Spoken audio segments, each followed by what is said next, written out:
Social మీడియాలో సినిమాలకు సంబంధించి వచ్చే ట్రోల్స్ గురించి కొత్తగా చెప్పక్కర్లేదు. వెంకటేష్ సైంధవ్ ట్రైలర్లో బుల్లెట్ షాట్ గురించి బాగా ట్రోలింగ్ చేస్తున్నారు. ఇప్పుడు నాగార్జున మీద పడ్డారు.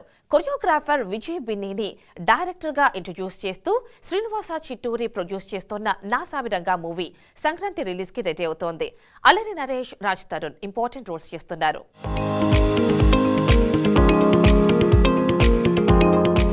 ఈ మూవీలో నాగార్జున 35 సంవత్సరాల వయసున్న ఆషికా రంగనాథ్ తో స్క్రీన్ షేర్ చేసుకుంటున్నాడు. వీరిద్దరి జోడీపై ఇప్పటికే సోషల్ మీడియాలో కొంత నెగటివ్ కామెంట్స్ వచ్చాయి. ఇప్పటికే ఈ సినిమా నుంచి రిలీజ్ అయిన సాంగ్స్, టీజర్స్ చూసిన వాళ్ళల్లో ఓ వర్గం ఆడియన్స్ నాగ్ ఆషికా పేరు అసలు ఏమాత్రం సూట్ కాలేదని, హీరోయిన్ ఆషిక నాగార్జున పక్కన మరీ చిన్నపిల్లలా కనిపిస్తుందని కామెంట్స్ చేస్తున్నారు. ఆ మధ్య రవితేజ, శ్రీలీల జంట గురించి కూడా ఇలాంటి కామెంట్స్ వినిపించాయి. తండ్రి వయసులో ఉన్న రవితేజతో శ్రీలీల నటించడం ఏంటి అంటూ చాలానే విమర్శలొచ్చాయి. అలాంటి విమర్శలు వచ్చినప్పటికీ ధమాకా బాక్స్ ఆఫీస్ వద్ద బ్లాక్ బస్టర్ అయింది.